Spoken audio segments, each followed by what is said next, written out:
Okay, it is time, it's now 5:30, so I will call this meeting to order. This is our meeting of August the 15th. This will be our last meeting of the month, at least we believe it will be certainly our last regular meeting of the month.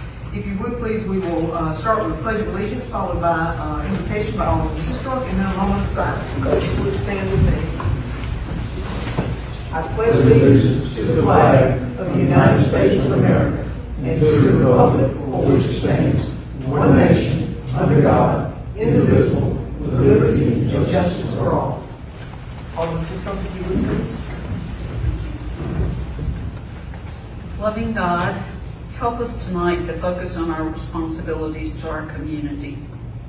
Keep us from being distracted by those things that are divisive and often temporary. Help us not to be so mired in the status quo of the present that we lose sight of a better future for our community. Amen. Thank you, everyone. I'd like to welcome everyone here to this meeting. Our first order of business beyond the pledge and the invitation is approval of the official agenda with consent items. And I do have one name substitution that is on consent. We had under Human Resources, item 3, we had the name of Morante Edwards that was on consent, but he had taken another job, and so we've now substituted Carl Baptist, but it's still on the consent agenda. So any issues with that, for anyone for that remaining on the consent agenda with a substituted name, then that name is currently on the agenda that's in front of you. So, all right, seeing none, that would be one change. Any other changes? Alderman Carter, any changes to the agenda? No, ma'am. Alderman Rupp? No, ma'am. Alderman Brooks? Alderman Beatty?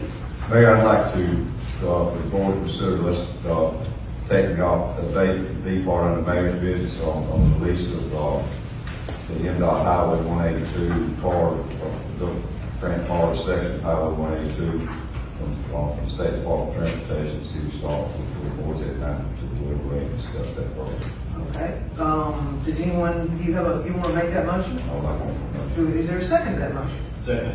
Second from Alderman Carter. The motion was to remove item B from under mayor's business for the putting the infrastructure in the right of way that we discussed at the work session on Friday. All right. So we have a motion and a second. If you would please answer. I'm sorry. Oh, it was just to take it off the agenda. Sure, we can discuss that. Absolutely. If it's not on consent, then we would be discussing it anyway. We would be, but we're going to remove it from the agenda. So. Alderman Beatty, what's the reason for that? Because I thought we were going to discuss it. Oh, I'm sorry. I thought it was up for, it was not on the consent agenda, but I thought it was up for, it was on at the board meeting, discussed briefly in a PowerPoint presentation brought to us by Mr. Williams and the engineering department.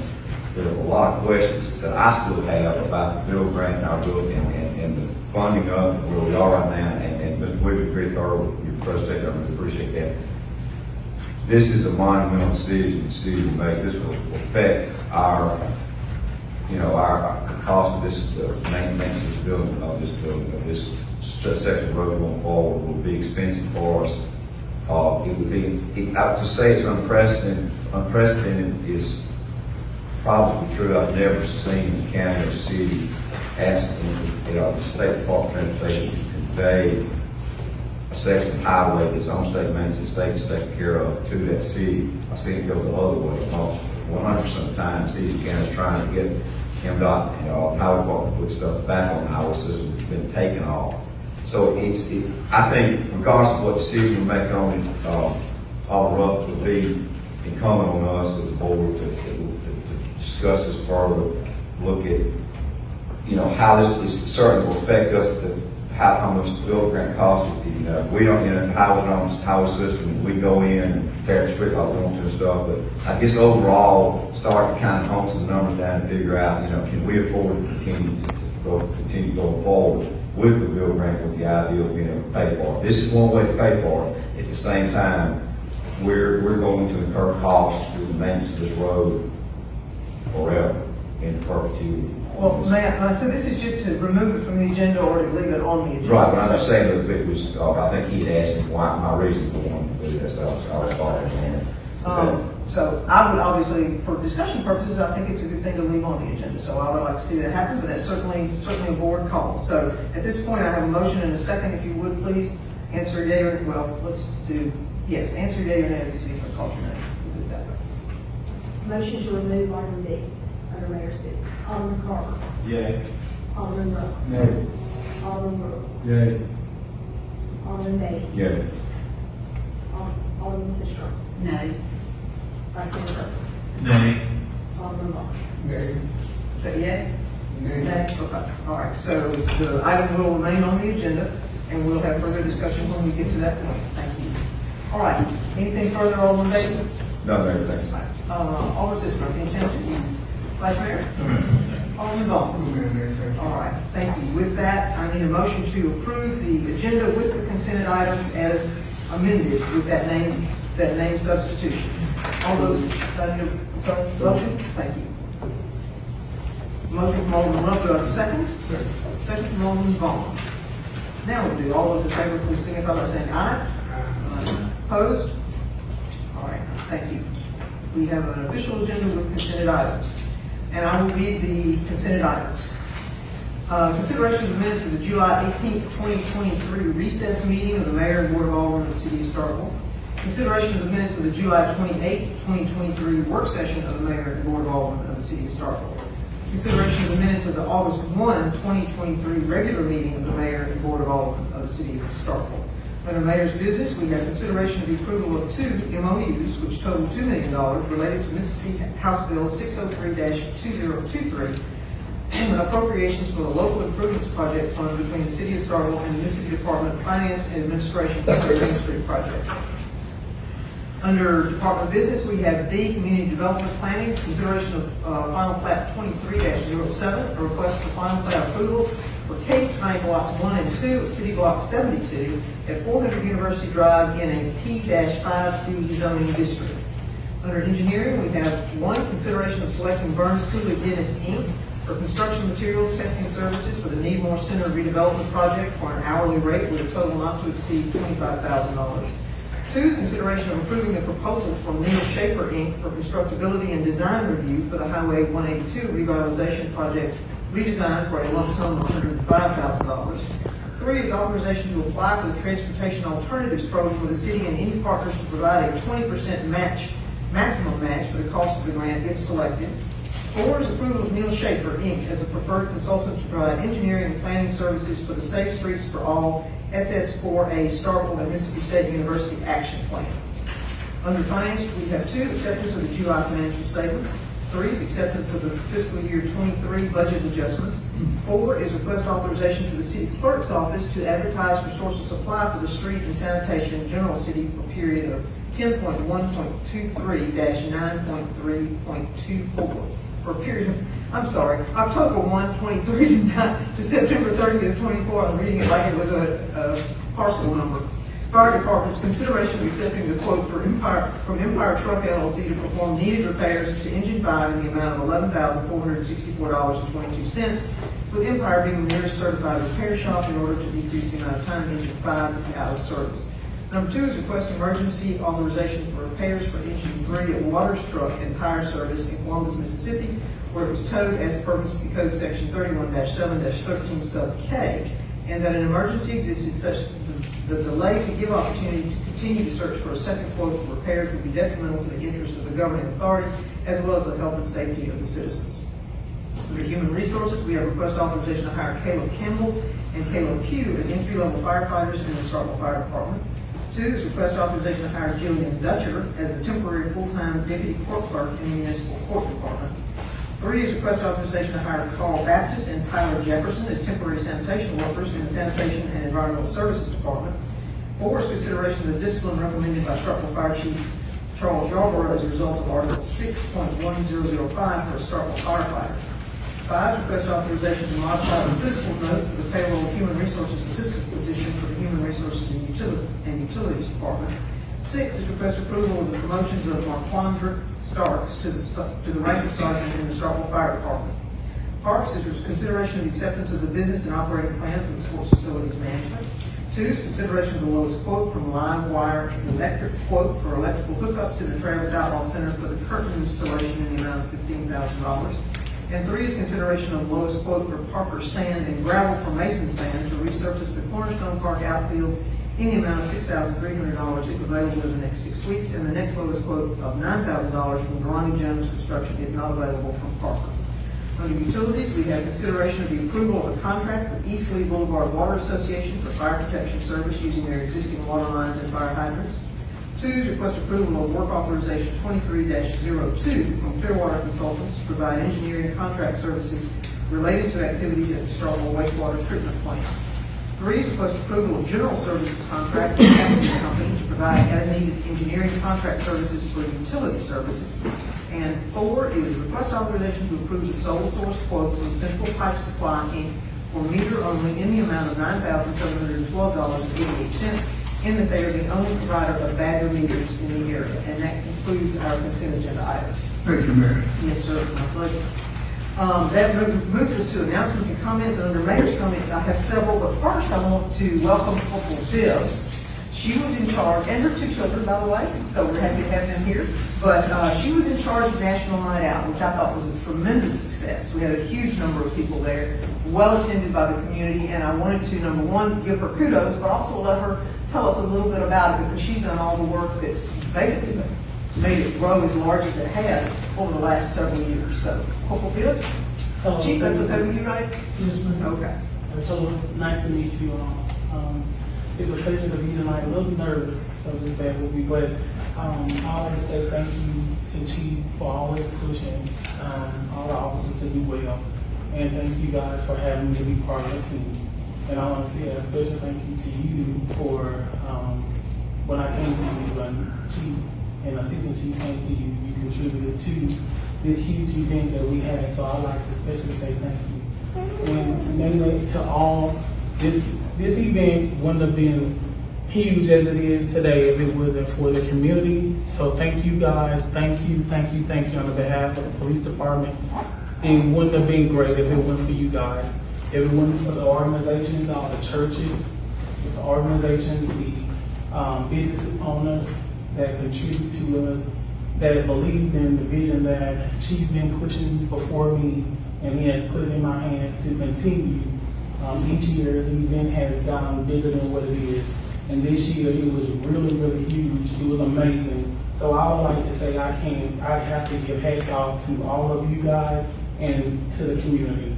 And especially, and also my team, me being part of COP, which is Community Garden into Policing. They did a wonderful job. They believed in me and they followed me. So I want to say thank you to them as well. So Do you have some other pictures? Yes, ma'am. As you can see right here, I mean, the kids enjoyed it, the community, they actually, all the vendors that we had, I've been telling the vendors, thank you so much for coming out and believing in the vision. They have a lot of sources, there's a lot of services and sources out there, and the community actually believed in it, and they came, and they went to majority of all the tables. As you can see, they went to just about every table out there.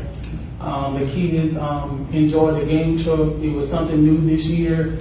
Just being in the community, being at the schools, the students, this is what they say, these are the things that they like.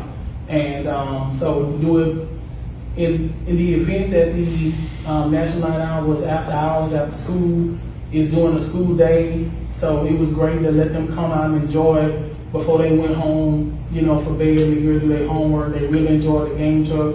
So I want to say thank you to the owner that owns the game truck. Hats off to Kona Ice. I see this man, and every time I see him, I tell him thank you, and he always asks me, is there anything I could do that I can help with? So I would like to say thank you to the business owner of Mr. Kona Ice. Hats off to him. He never tells me no, so I really want to say thank you to him as well. The kids enjoyed it. It was extremely hot, and they love it. And he got some good ice cream. In reference to the face painting here, the kids love getting their face painted. As you can see, if you guys know Sergeant Haley, that is his wife. They always go to her table. It was other tables there, face painting as well. But those kids love getting their face painted, whatever character that they like, any superhero. So the face painting is always the best table that wins every time. So they love the face painting. So You have a picture of your hot air balloon? and there it is, right There it there. is. There you go. And that's the thing right there. I had an experience when I was in college. My friends helped me. They had money, I didn't have money, but they did. And I was able to float over Baton Rouge. And when I came here, I just said, you know, what if the kids haven't done that before? You know, they won't be able to float, but just to have the, get the feeling of just tethering in the air and just coming down. When I talked to the teachers and talked to some of the people in the community, they believed in the dream, and it's like, yes, because some of these kids haven't done so. So having a hot air balloon since I've been here is amazing. And I wouldn't have that hot air balloon if it wasn't for the community, the organizations, the churches. So thank you guys, thank you, thank you. The line was, oh my God, it was all the way out to the park. I mean, a lot of the kids still didn't get a chance to get on it, but I know, and I have faith in the church, in my community, in my chief. I know in the future, we might have two, because they really love that hot air balloon. So I want to say thank you so much. You're very well. Thank you for all you did to make that happen, because I know that was instrumental. Oh, You were yes. instrumental in making it come together. So Yes, sir. congratulations. That's okay. Congratulations.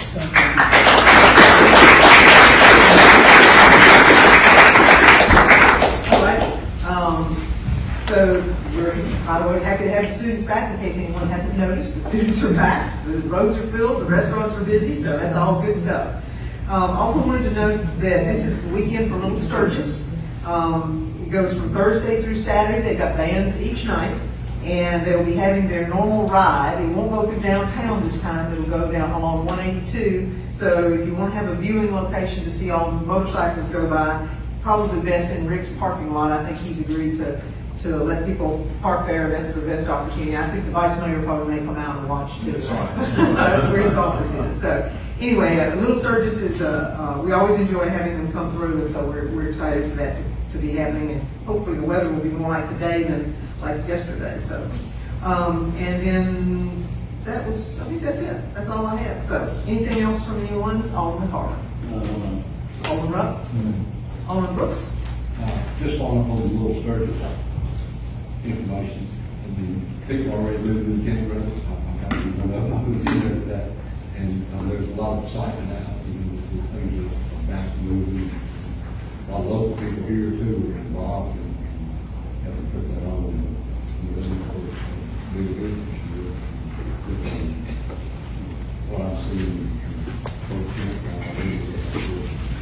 Okay, great. Alderman Beatty. No, right. Alderman Sister. I'd like to congratulate Alderman Carver on moving forward in the supervisor's election and ask him to remind us what the date is for the runoff. There are a couple of elections that day. Yeah, I don't think there are two, maybe left, myself and Ed Whitehurst, District 1 Supervisor, and then Kenny Watkins and Joe Morris, also Constable, District 1, and Zach, is that the only two? Nothing on two? Yes, so that's just those two runoffs, August 29th, same polls, same location, same time. So August 29th, if you live in District 1, same bat time, same bat channel, go out and vote. If you voted in the Democratic primary, you're not allowed to vote in this runoff. But if you voted in the Republican primary or did not vote, you have an opportunity to shape your future. Go vote. Thank you. Vice Mayor. Thank you. Alderman Vaughn. All right, thank you. All right, next we have citizens' comments. This is an opportunity for anyone to come in. You have 3 minutes that you are welcome to talk about anything. Give us your feedback on things. We still have the public hearing on tax millage. So those of you who are here for any tax millage comments, if you'll hold them, then that will open up right after this. Mr. Turner. Good evening to the mayor board. My name is Adam Turner, Ward 7. To the mayor, to the police chief, to the fire chief, to sanitation. All right, every day I get up, I pray for myself and the police officers, because every day we wake up, we don't know what we're going to wake up to. pretty much for us because we don't know what evil spirit that we have to deal with before the day is over. Citizens had a very rude awakening with the redistricting and stuff. A lot of people are confused. A lot of people went to Mount Peter to vote. They were turning away the people in the Needmore community simply don't have Needmore centers. They were confused. They didn't know where to go, and that kind of stuff would deter people from voting. They didn't know and hoped that we'd get better at communication of letting people know where their voting rates are. Thank you. Thank you, Mr. Clark. Anyone else under citizens' comments?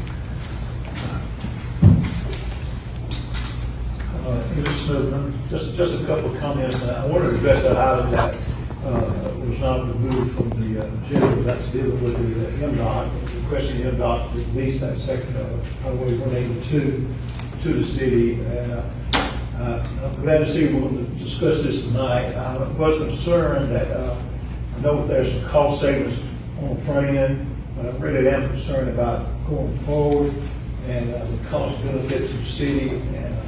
And I would hope that we can get MDOT to give us an idea of what they've spent on this road for the last 10, 15 years, what their projections might be for the next 20, 25 years, to give us an idea of the cost benefit of doing this.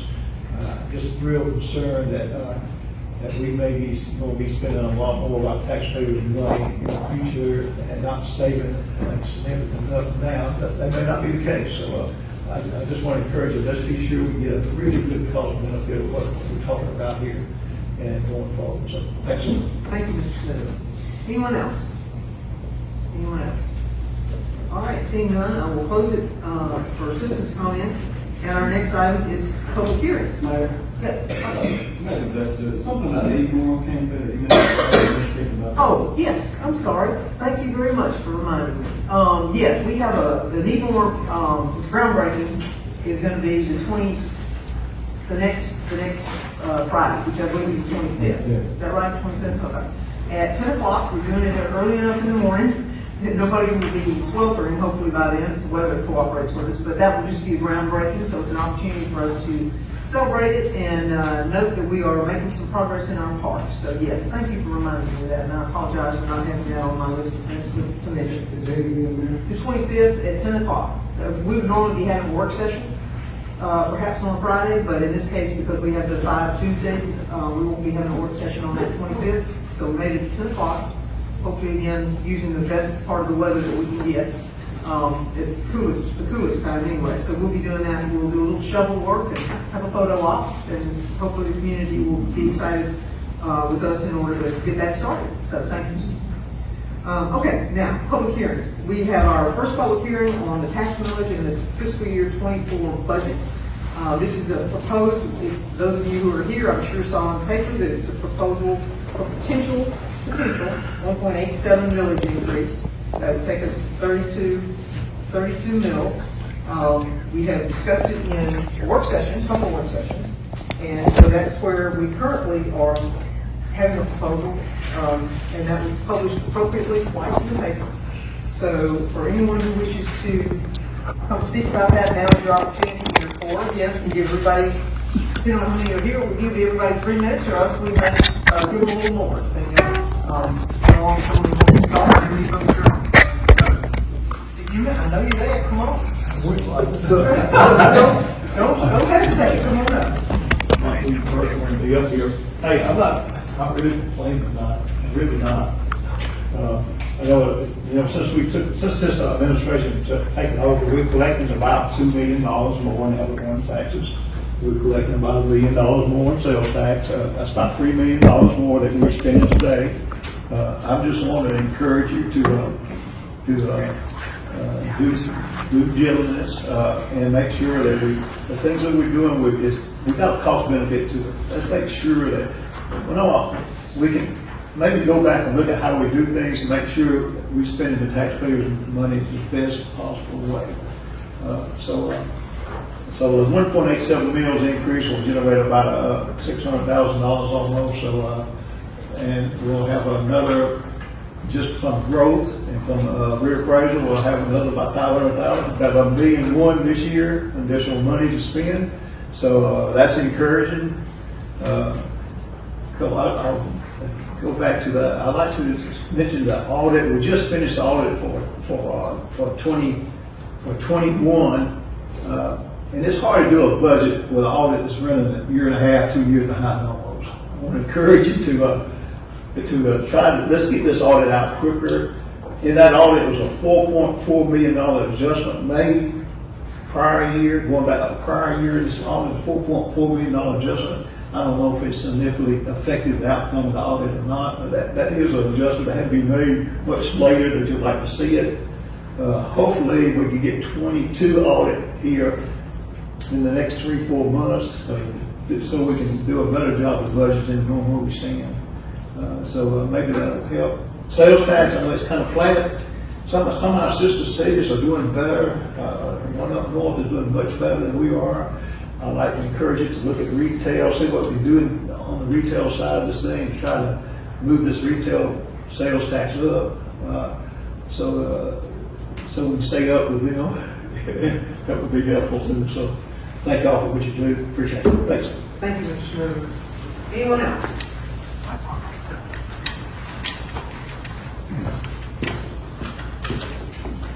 Good evening, if we're in the black, we proud of that.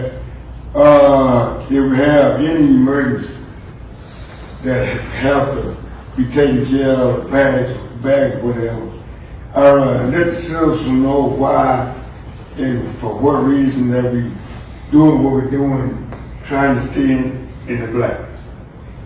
Thank you, Mr. Turner. All right, anyone else?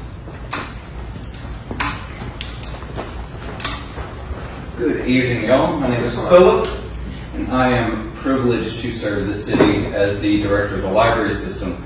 My biggest concern when I came to Starkville in 2020, I won't go deep into the books, but if anyone ever wants to talk about it, the library system needed support badly. We were ranked in the bottom 10 library systems in the state in per capita contributions to that library system. That's out of 53. We were number 43. Currently, we are the 11th most used library system in the state of Mississippi. We are the 41st best funded locally per capita. We are dramatically underfunded. We are short by 2 full-time positions for minimum state accreditation standards. And that's up since I've been here. I've added 2.5 full-time positions since I've been here. We were 4 full-time positions understaffed. My concern is not any taxes. I understand that taxes are needed for city services, for roads, for bridges, for fire, for police, for public libraries. And it's very important that I want that reminded, because I know that in the current iteration of the budget, the library is set for level funding, which is cutting us. Because we have a PERS increase coming in July, unless the state decides they want to do differently. And that's going to cost me more for every staff member I have. And I'm already short-staffed in one of the busiest library systems in the state of Mississippi. I want to make sure that we put the money in the places where it's needed the most, and I understand we want to be competitive. I love this city. We're the 16th biggest city in the state of Mississippi, and we're growing. We're gonna push even further up. But in the paper and in what I've read about this current tax increase, it's intended for raises. Well, when you cut my budget, which level funding is a cut, you tell my staff they're not as important as other city employees, that I don't get to give them raises, that they don't deserve raises. I have staff who with master's degrees who make under the average income for a city of Starkville individual. I have the raises for one employee in the proposed budget is more than most of my staff make in a year. Just the raise. I want to make sure that we're looking at those things very appropriately and we understand where we're putting money and where we're unintentionally cutting funds. So please remember the library. Please remember us when you're budgeting and when you're thinking about these numbers, because I think it's very important. We have a very vibrant library system. We work very hard to partner throughout this community to build relationships, to build opportunities for everyone. And we're well supported we do local fundraising, and we have a great Friends of the Library nonprofit group that support us. But right now, if we were to lose those one-time funds, we'd be in a lot of trouble. Thank you, Mr. Carter. Anyone else? Anyone else? All right, seeing none, I'll close this public hearing, and we can move to item B, which is obviously going to generate some discussion. So let's start with a little bit of background on it. And since this is one of those things that we're struggling with, the bill grant was a gift that we had anticipated making great strides along 182 with. We had expected to be able to do things above ground, underground, to improve water, sewer, and storm drain. It was originally a $12.6 million grant, which the city was going to kick in 20%, which is $3 million or so approximately. And so as COVID came and time passed, we found that once we got to bidding the project, it came in at a much higher rate. We've had complications associated with it, not the least of which, from an engineering standpoint, and believe me, I have no engineering skills whatsoever, but I do know enough that if you have a limited right-of-way and you put X amount of things in that right-of-way, things are in conflict. And so Mr. Williams and Mr. Burnett are in the audience here for potential additional information associated with it. And so one of the things that we have discussed, along with Mr. Kemp, who I think is hiding way back there in the back, the Utilities Department and the Street Department have looked at options as to how we do this, because it impacts not only utilities, but it also impacts the streets, obviously, and storm management. So they came together and suggested that we put the water and sewer in the street. And that would allow us to have some latitude in what is going on the right-of-way alongside 182. Unfortunately, MDOT does not allow that to happen. Their typical plan or arrangement is for everything to go outside of the pavement. So it would be along the right-of-way sides, which was the original design, and that was what we had planned for until we determined that that was almost virtually impossible to do, particularly at the price point that we had originally thought it might be. So that's kind of what generated this. So this was me putting it on the agenda with the thought that perhaps we could actually get something done, i.e. take our 10.1 or whatever $1 million associated with the ARPA funds and do something with it like we told the state we were going to do to get those matching funds, which would allow us to improve the water sewer lines by putting them in the street, and allow us to do that so that we could proceed and perhaps be able to make some headway with the bill grant. Perhaps not in its entirety, because we don't know yet if we're going to be able to get additional funding for the bill grant, although we have heard that there's a possibility that we might. And if we do, that would be wonderful and would allow us to go ahead and proceed. But as it stands right now, about the only path we have going forward to use the ARPA money, as we have suggested, as we asked the state to match, was to move forward in this capacity. So, Mr. Williams, have I misstated anything? No, that's a good overview. Okay, all right, and so let me go just a little bit further, because I thought Alderman Bailey made a point of this being unprecedented. So it actually is not totally unprecedented, it's rare, but it's not totally unprecedented, because in 2014, City of Tupelo asked for MDOT to release their Main Street from 45 to Hillside Drive in Tupelo, which is about 1.5 miles. Was it released? Yes, and they did it so that they could do their Main Street project. You remember when they redid Main Street and did all the improvements, put the sidewalks out and put the guitars up and did all that sort of thing. So it was released, and that was a project that I thought was as close as anything to what we're trying to do in making improvements. And so I thought I would at least respond to Alderman Bailey and say that we're not out there on a limb all by ourselves. But I do think that certainly taking on from we had asked for Long Street, and let me go ahead and say, subsequent to that, today, Mr. Williams heard from MDOT, and they said, if you're wishing to make this request, we would request that you do it from Roosevelt Taylor Senior Drive to Old West Point Road, which is another 200 feet. And so to me, that's kind of like, okay, another $9,000 or so according to our Is calculations. that max meat market? Just past Max Meat Market, that next little road, just past Max Meat Market, so it's another 200 feet. And I think their rationale, based on what Mr. Williams has shared with me, is that gets a little further away from what is a downtown type of corridor. So away from, curb and gutter, and it feels a little more like it's out into a street or a road that MDOT has control over. So, I think that the only downside I know, and I was here the last time MDOT did an overlay, so I do recall it. But basically what they do is an overlay. So if we factor in an overlay into our next 10 years, then that would be about $400,000 in today's money. Who knows in 10 years what it will be for sure. But in today's money, that's about $499,000 adding that additional 200 feet. And I think that the upside for us makes it worth doing. So I understand, I would love for us not to be constrained by the requirements of MDOT, but they're fairly rigid. They have them that are fairly standardized, and they're based on whether you're out on a Highway 25 or you're on 182 in a confined area. So I do think that weighing all the possibilities and the good that would come from this, that this would be in our best interest.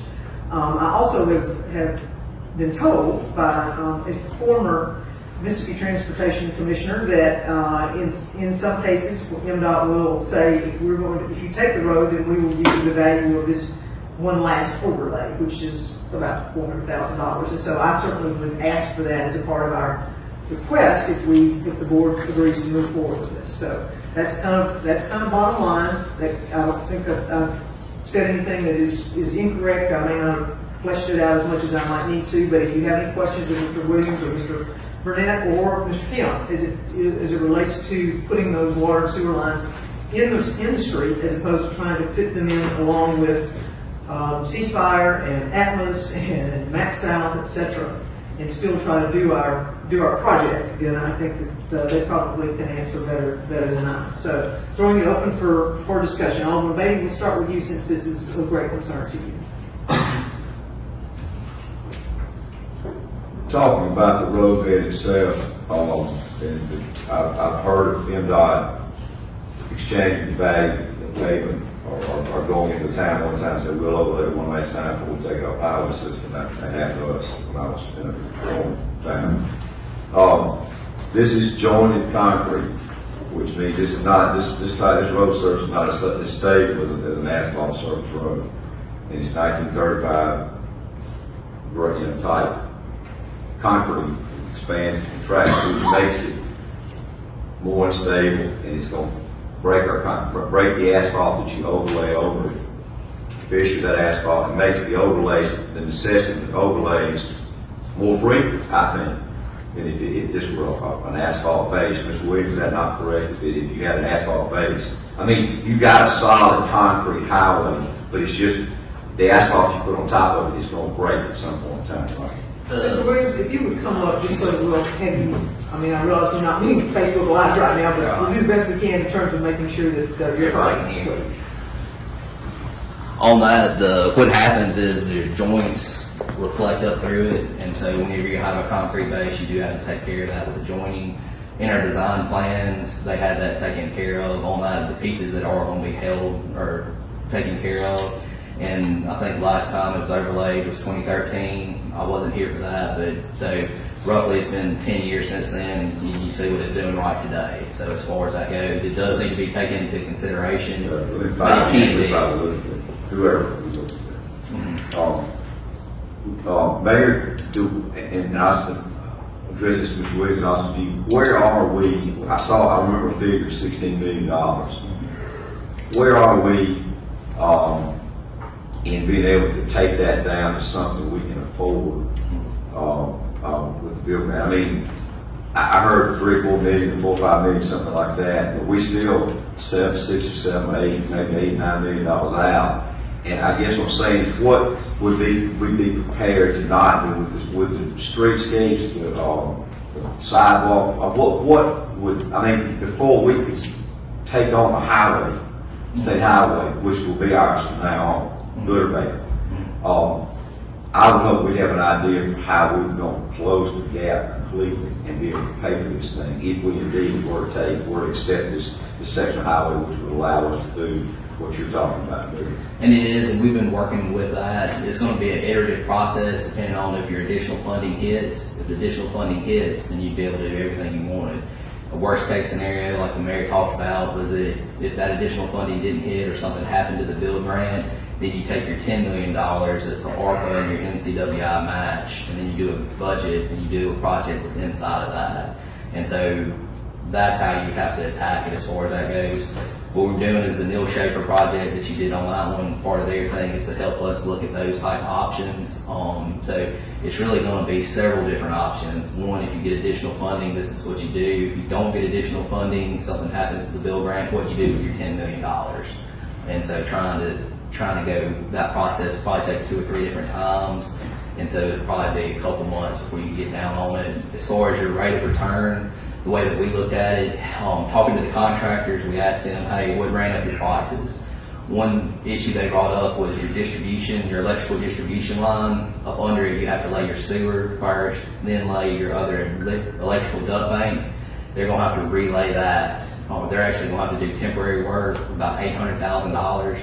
And that's nothing that you get for that $800,000. That's work that has to be done twice just from your phasing. So that's 2 overlays right there. So that bumps you out 20 years on your return.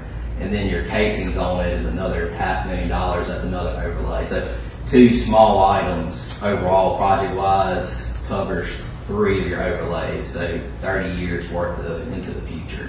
And that's not getting into the design details yet.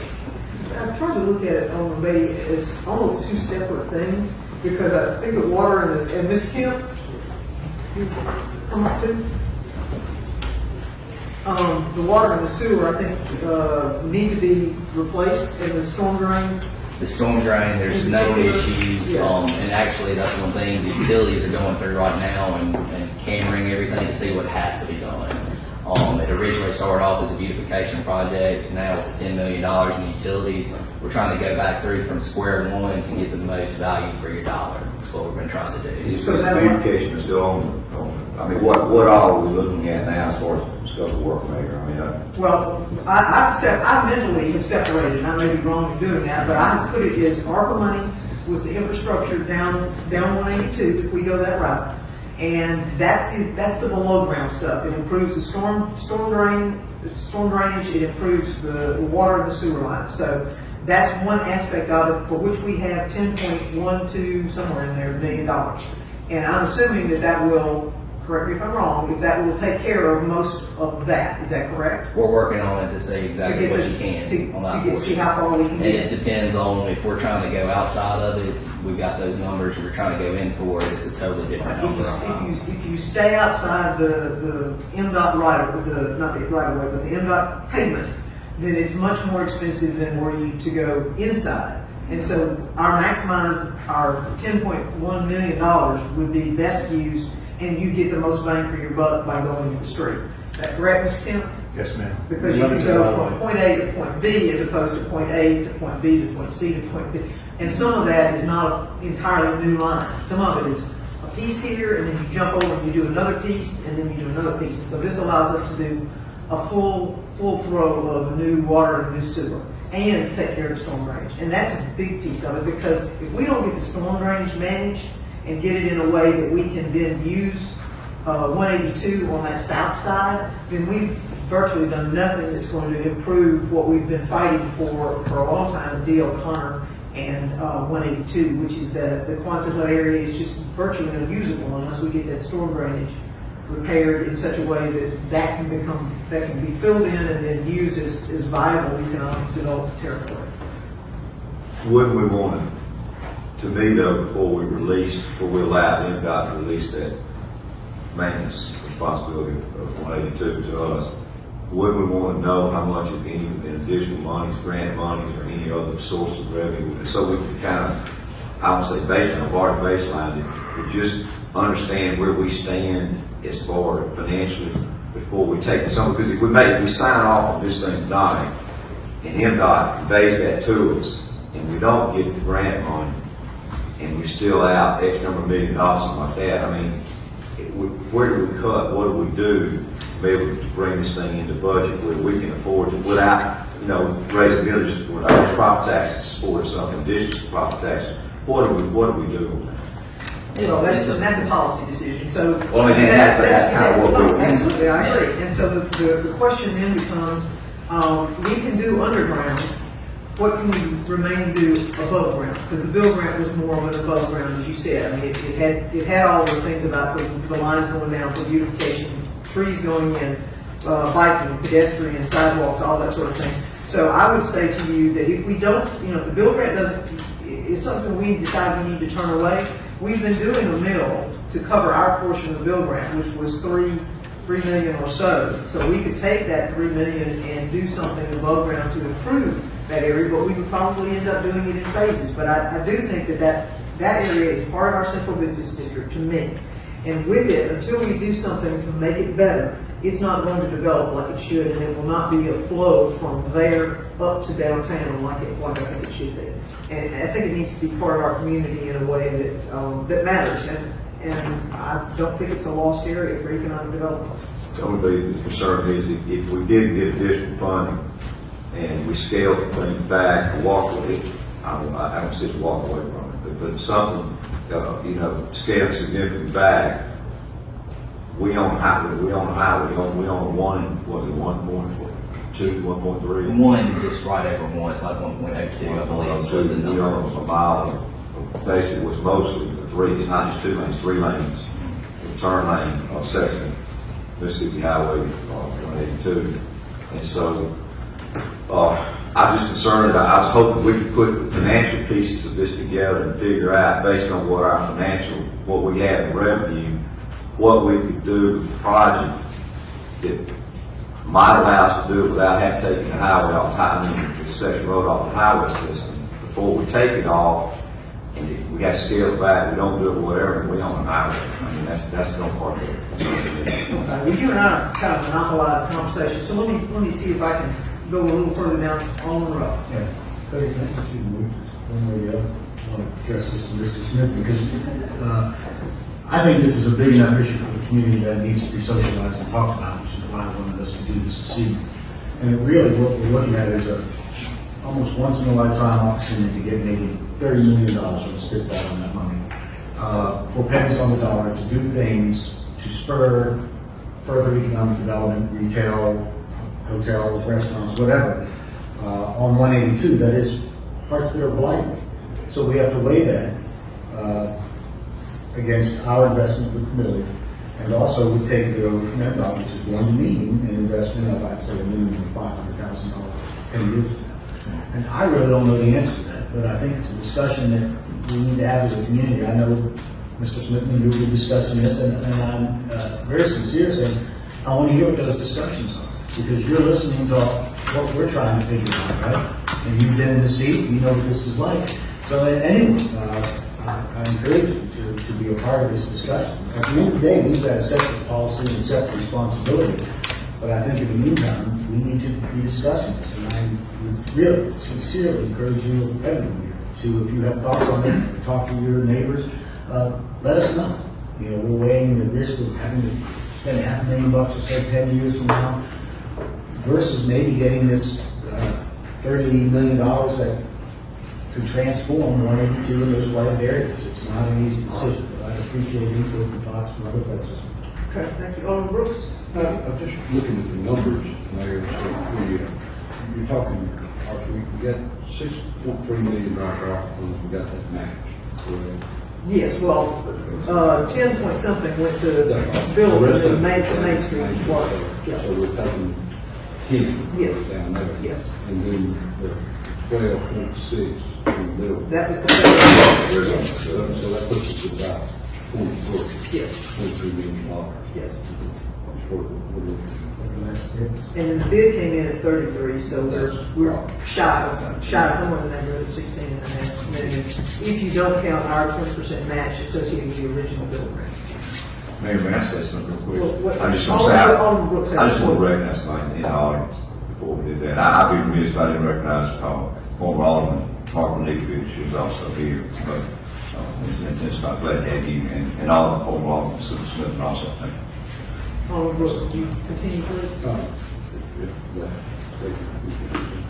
No, I'm just looking at the numbers. I mean, are we looking at $22 million, or do you see more money out there? Well, we have been told that there's a possibility that we might have a further appropriation. But until that were to come to pass, I'm not counting on anything.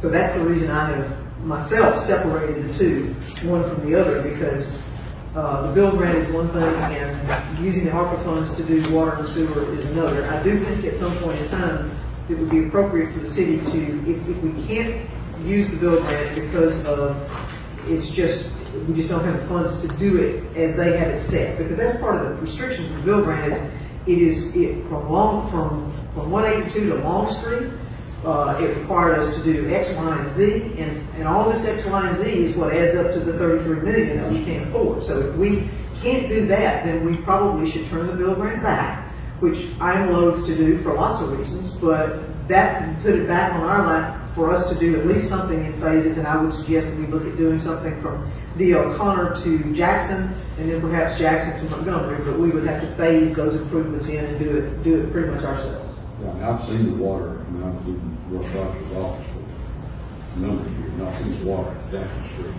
Intersection is almost waist deep. Yes, so we definitely need to do this. But you're under the current rates, PennDOT owns the property. We can't do that type of work, we couldn't do that type of work ourselves. No. MDOT requires, or will not allow you to go inside the pavement. Okay? All right, Alderman Sistrum? Like you, I've started to think of this as two separate projects, water and sewer project and drainage project, and then what we all visualized when we first started talking about the bill grant. The water and sewer drainage portion of it is funded as best we can possibly fund it with the ARPA money and the NCWI match. So that gives us $10.5 million to apply to that particular project. The thing that we've not mentioned in all of this is that we do have time frame deadlines with the ARPA money that they have to be spent by a date certain.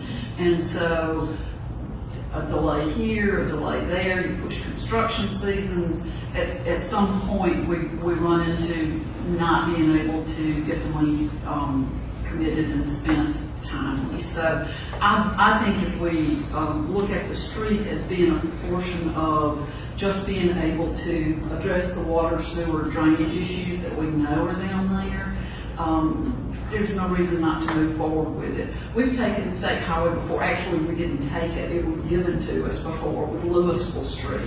At one point, that was a state highway, and that's been pushed to us. And we've folded it into our street plan, and we're doing a better job than we have historically done because we have funds available that we've not historically had available.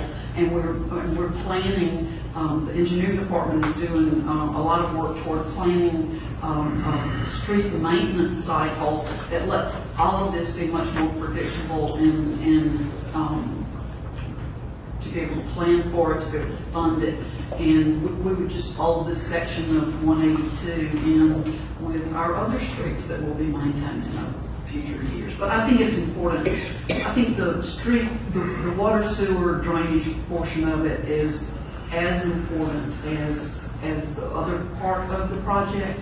And I think that taking 182, asking the state to give us this mile of 182 allows us to do that in a way that is cost effective.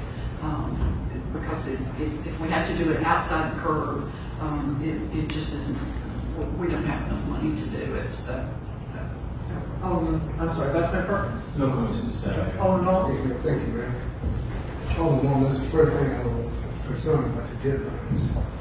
And I just wanted to just speak with someone else where we have the same conversation. I mean, we see, I'm 7 years old. 182 have looked this way all a long time. Very little work been done on 182 or revitalizing 182.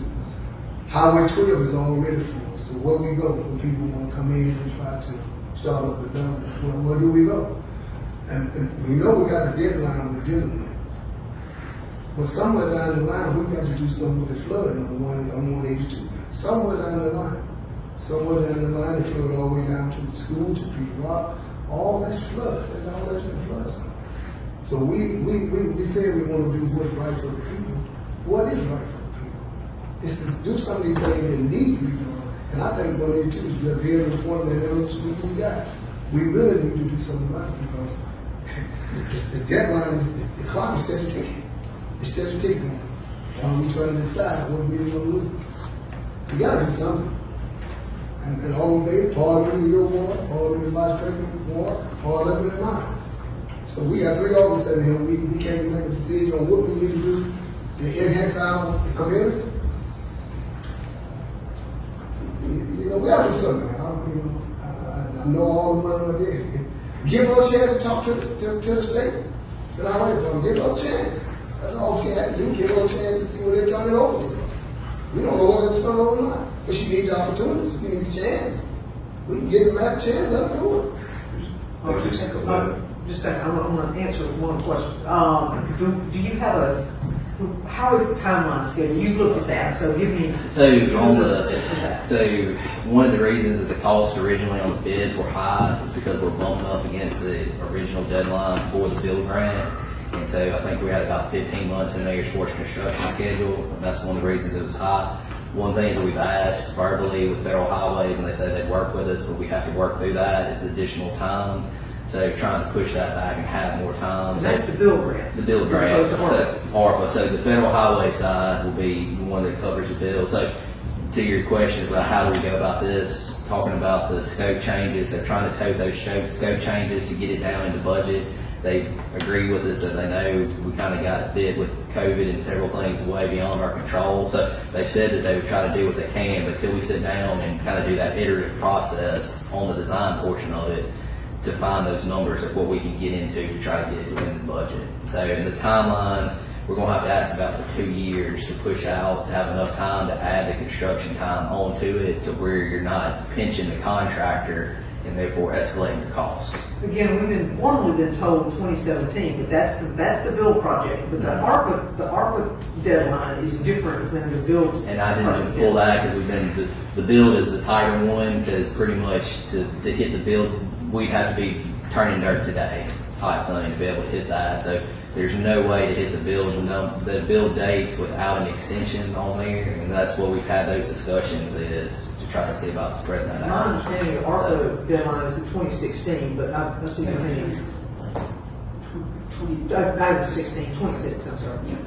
And in the water sewer drainage piece of it, what time frame is that in terms of construction project? Is it 18 months? Well, we were planning on, so the way we were planning on attacking it right now is going all together as far as the project. So you're able to phase it and kind of do one piece and have it done. And so it'd be inside that 2-year window as far as that goes to try to have it.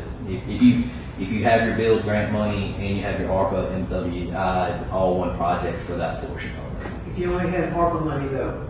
We'd have to look and see. It'd probably be about the same because the stuff that's in the ground, your gravity and everything else, that's what takes the most time as far as your production goes compared to your above ground stuff. And that's what's going to probably drive your calendar is trying to do that work. And then the stuff that goes on top of it, you can kind of follow behind on that one. So I wouldn't think it'd be much savings time-wise. Okay, all in favor? Do you have any idea of whether we may get additional funds? We just don't know. No, we don't know. We won't know until the appropriations bill is done. And that probably won't be until, my guess, in November. So that's part of the difficulty. The other part of the question, or the next question, that would be, we don't have any idea we're going to be granted extensions even with coronavirus and all the stuff we've been through is extenuating circumstances on. They told us that they worked with us on it, but that was verbal, and so we've worked it on both directions. So we tried to talk to the local guys. We've also reached out to the delegations and tried to work on the DC folks, so that people in Washington know where we're at, as well as that. So both directions they would, but I'm just saying, I can't tell you right now. They said, I don't have paperwork in my hand to tell you, hey, you got an extension. And that's part of the difficulty is we would be betting on a comment, we just don't know. I mean, from an either a time extension, a scope change, additional funding, none of those things that we know of, which is again why I separated it between an ARPA project and a build grant project, so. But we've started on those, and that's what we're working on right now is to get those extensions. Is this buffer? Anyone know what the process, the timetable is for working with MDOT and having this turned over? It doesn't seem like that would be a huge turnaround. It's not Why on do we that have side to do of it it. the second until we know what we've got? Trying to decide on what you want to do design wise. So pretty much if y'all say, hey, you cannot take over this road, then it turns into a totally different ballgame as far as on that portion of it. So what could you do while we are trying to figure out? We can if y'all want to spend the money to try to redesign, but that's the side of it is, so if you decide, hey, we do want to go that route, it'd just be a matter of the time is the main thing that you can't get back, but then it's also, you know, if you go forward with doing the design and then you change it, then you've got to set, you know, you've got engineering money that you outlaid on something that's not going to get built. No, we can't design it until we know that we won't take it out. Or know the parameters Yeah. of what we're trying to design to. So the design parameters on what you're trying to do, you know, with the road or without are totally different. I can't believe that there are literally dozens and dozens of communities across the country that have the same issue. They're constantly fighting and trying to get things done, and I can't believe that Congress is not going to move the dates up. Well, you know, it does take an act of Congress to actually do this. So that is the thing, is this isn't the federal highway guys or anything like that. These aren't what the local, we're gonna have to tote it all the way up, and that's the thing to say, like, oh yeah, they'll give us the time. The local guys could, but it has to move all the way up the chain on that side of it to do that. This, I don't use a pun or not, what you call it, somebody said tiger, we've got to talk here about it. This is a complicated thing. It's very, And to all Rupp's thing, there's communities that have grants, but this thing has so many moving parts and stuff. It's very complicated for projects. You see stuff on the coast, probably never seen any more complicated ones, right? the LPA, our LPA engineer has been doing it 30-something years, and he says it's the most complicated project he's been involved in. No other projects had to go through a pandemic. You know, so there's stuff on this one that's just one off, and everybody feels with us, but the grant's the grant, and we just have to work through, you know, asking those questions to be able to do those changes. Maybe one of the ways to uncomplicate it is to do what we're talking about right now, so. Anyway. Would this be a hard, Go ahead. fast, set in concrete, we're gonna take conveyance of that highway, and we voted for this thing or not? I mean, we start ball moving for that, right? Yes, we would be making that request with NDOT. I just think we need to get more pieces on the wind.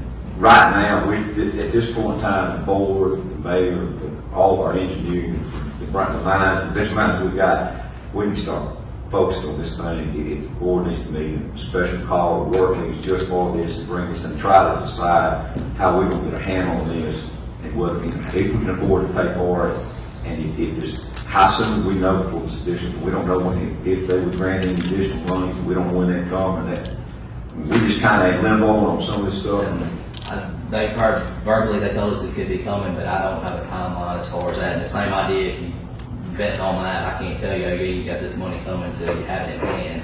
The problem is, you know, if that does take that long, then say we sit on it till then, now you know, that's another 4 months before you start designing. The design process is gonna be 4 or 5 months to try to go through this and try to go through the process again, to try to redesign and figure everything out. So then you're pushed out, and then the same thing is asking more time. So that's the time issue is the hard portion of it. And so it is trying to figure that portion out. As far as the time goes, it's not a long drawn out process with MDOT, but it's kind of making a decision or if it's a possibility, and then if you want to move forward with that possibility. All the system mission, a little street like that used to be highway 25, bypass the building. But I bet you that thing's been overlaid twice. And I don't know, that's a pretty good stretch of, you know, after the annexation, we've got, what, a mile and a half, that, Mayor, what's that, from Highway 25? That's From 12 From to. 12 now city to limits. city limits. It's further than that, I don't know what it is. But that's a good bit of road, and that, two overlays since I've lived here in 18 years, and it gets expensive, and that's become a cost to the city of Starkville. And we wouldn't necessarily, if they'd asked us, you know, 20 years ago whether we wanted to take that or not, we certainly would have said no. But I mean. Well, let me put a little, Alderman wants to speak, but let me say one thing about that. MDOT partnered with us on improving Louisville Street after it was ours. What year was that project? 2013? 2009 or 2009. They came back and we've got medians, we've got landscaping, we've got additional things. So MDOT has partnered with us to make areas of that, because that also includes the route, the tap ramp that went from Lynn Lane to Emerson School. So MDOT has continued to partner with us on things. So I don't think they necessarily, you know, would just, you know, wipe their hands off us. They might, but they have partnered with us in the past on other things, so they might consider that. Alderman Vaughn, I didn't mean. I would say, let us have faith and give you the permission to go ahead and take this job. But let's just walk out on faith and give them a chance. That's all I. Well, we're thinking about will give it to us. It's just, you know, we want to make sure we want it, and I think that's where the concern is. But all right, Alderman Sister. And I'd like to say that I think in making your evaluation and whether you think you need more time to think about it or not, the bottom line is the absolute worst thing that happens is MDOT gives it to us. We do nothing with the build grant, and it's our road. That's the worst thing that happens to us. It's a mile of road that we have to overlay every 10, 12, 15 years. If we can't feather that into the city of Starkville's operations, knowing that that's coming, we're operating on pretty thin margins. So I think the downside compared to, as Alderman Vaughn said, acting on faith and keeping the project moving forward is minimal. I think the more important thing is, do we have a commitment to this build grant, to 182? And if we do, how do we keep that ball moving and moving timely? Because again, adding one more mile of road to be paved is not going to make or break the city of Starkville, particularly when you know you've got 10 or 12 or 15 years to plan for that.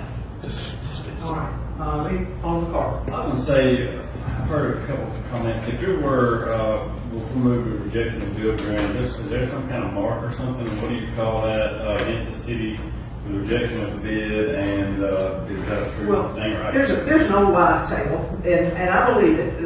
It's certainly, if you turn down a grant from someone, it would give me, if I were the one doing the granting, I would give me second thoughts as to whether or not I thought I could give you another one. Now, we do have extenuating circumstances. We did have COVID and the pandemic and all the things that come with that. But nonetheless, if it was in the back of my mind and two people were in front of me asking for a grant, I'd probably go with the one that maximized the use of the grant the first time I gave it to them. But there's not an actual mark done by the state of Mississippi. Well, there's you're not going. the company. To tell you the truth, I've asked, and I haven't found anybody that's had it happen as far as that I've goes. heard So, about this. I don't think I've ever seen documentation. well, what I'm saying is I've never seen one, or the people that I've asked, and I don't know everybody or anything along those lines, but folks that have been around and said, hey, you know, when it's happened, whenever you've had to give back a grant, they said they've never seen it, type thing. So it's always been able to figure out, and maybe we're able to take it and change the scope and get it down in the budget as far as that goes, and that's what we're working on now.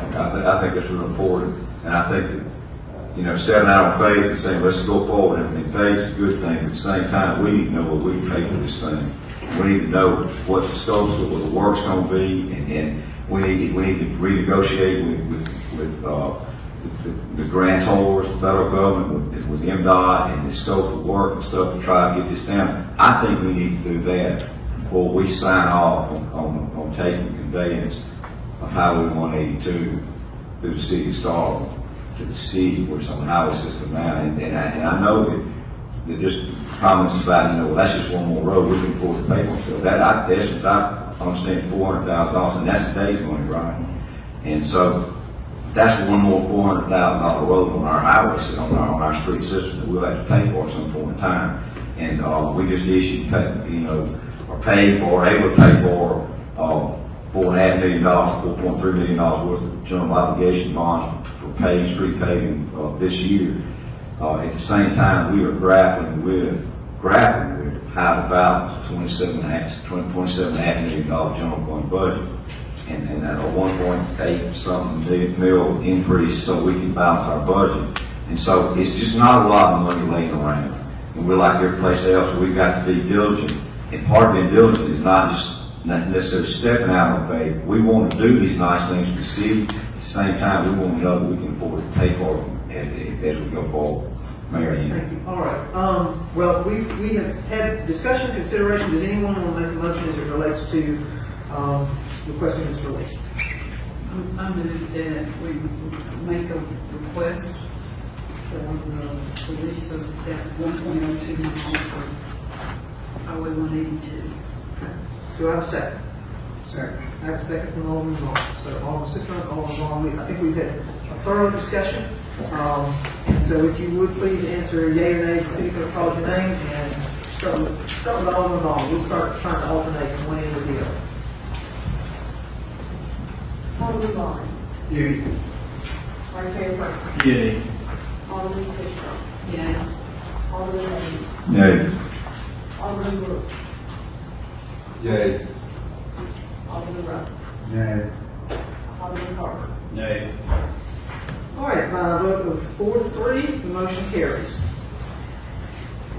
So I will move forward with that. I have a letter that I will work up to send out, and I will send everyone a copy of that when I do so. That leaves us with the claims docket. Do we have a motion from Alderman Carter for the claims docket? Do I have a second? Second. Second from Alderman Rupp. All those in favor, please signify by saying aye. Aye. Opposed? Nay. There we go. All right, 5-2, motion carries. All right, we have one item that's the end of our open session. We have one item under executive session to deliberate about something the board wants to go into executive session. So if you would, I need a motion to go into a closed determination session. I have a motion from Alderman Sistrunk, second from Alderman Vaughn to go into a closed determination session. All those in favor, please signify by saying aye. Opposed? All right, motion carries. We'll go into a closed session. And look, please come into the room. Let me get you here. Okay, we're out of executive session. The board has voted to authorize the mayor to get a survey of the public parking lot that is off of Lampkin Street and 2 appraisals to determine the value of the land. So I will proceed to do that. Do I have a motion to recess? I'm sorry, we would be adjourning. This is the 15th. Do I have a motion to adjourn? So moved. Thank you. Who all wants to stay? Second. From Alderman Vaughn. All right. All those in favor, please signify by saying aye. Opposed? All right. Motion carries. We are adjourned. Thank you, everyone. We appreciate it. Good discussion.